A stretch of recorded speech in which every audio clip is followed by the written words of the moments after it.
Hello my fellow exiles. Today I wish to show you Relic of the Pact Ascendant.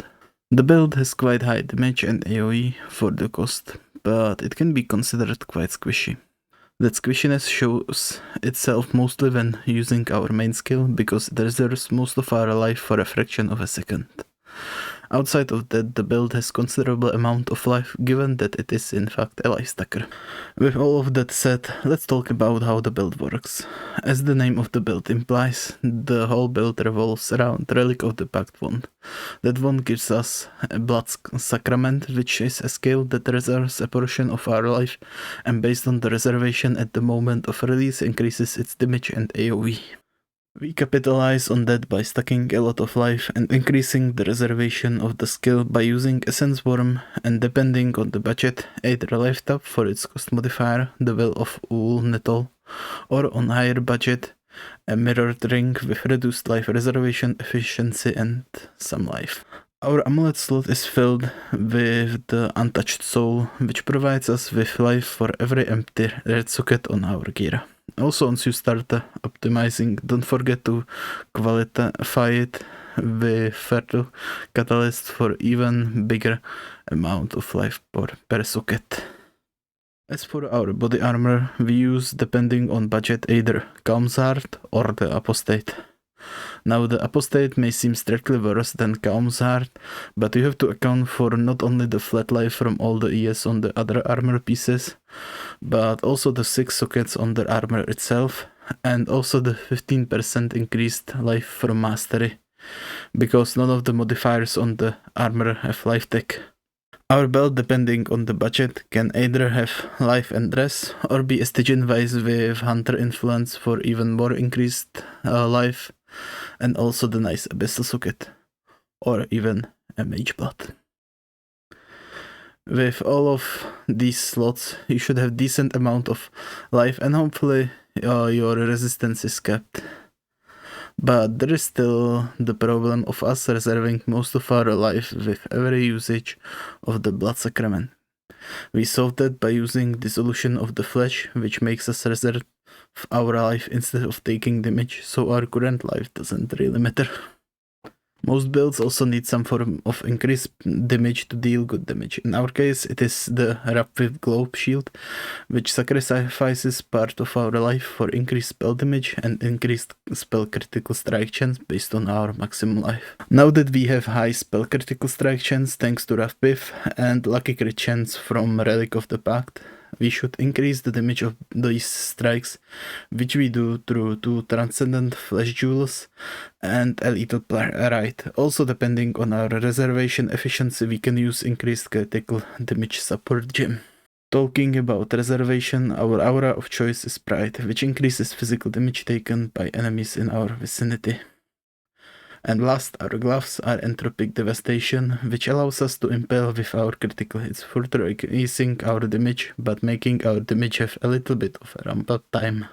As for our ascendancies, we use Saboteur, where everything other than the blind has at least some benefit to us, while also allowing us with our next points to get the Shadow starting point. And Slayer, which gives us the Cooling Strike and Physical Reflect immunity. As for the Bloodline ascendancies, main contenders are Trial Master for Corruption's Embrace, which gives us with 8 corrupted items equipped Sacrifice of Blood, which provides us with a 30% of our max health as a recoverable shield above our life.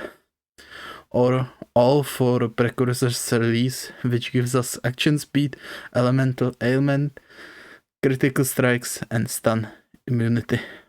With all of that said, you might be asking what the build is actually good for, and I would say it shines most in boss fights and Sanctum. You can also do normal mapping with that build. I currently use it for that, but you will probably die.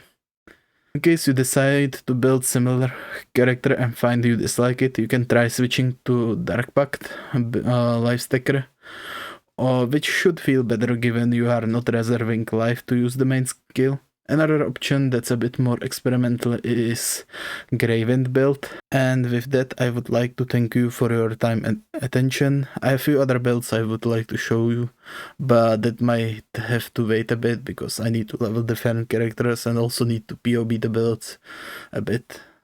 Also might have to get the gear if it will become expensive. So I wish you a lucky rest of the league, and hopefully we shall talk again.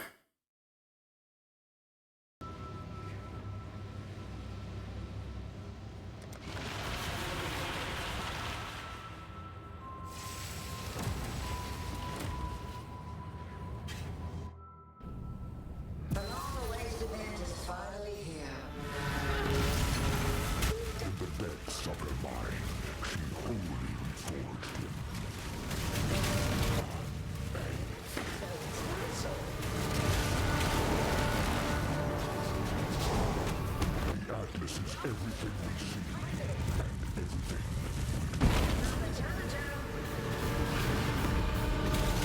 Can I not have but a moment's respite? Another challenger? This is so fallible. Die. Shadow, rise and fight.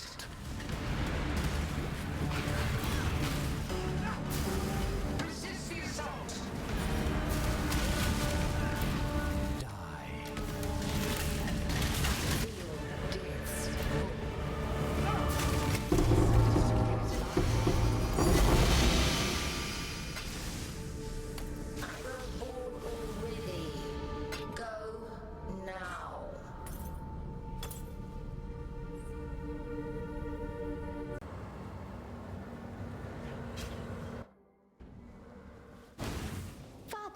What are you doing? What have you done, foolish girl? All things said remain.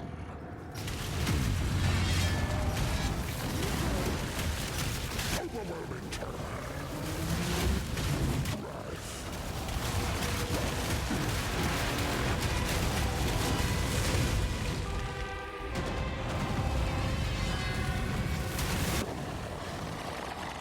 Forgive me. I was not myself.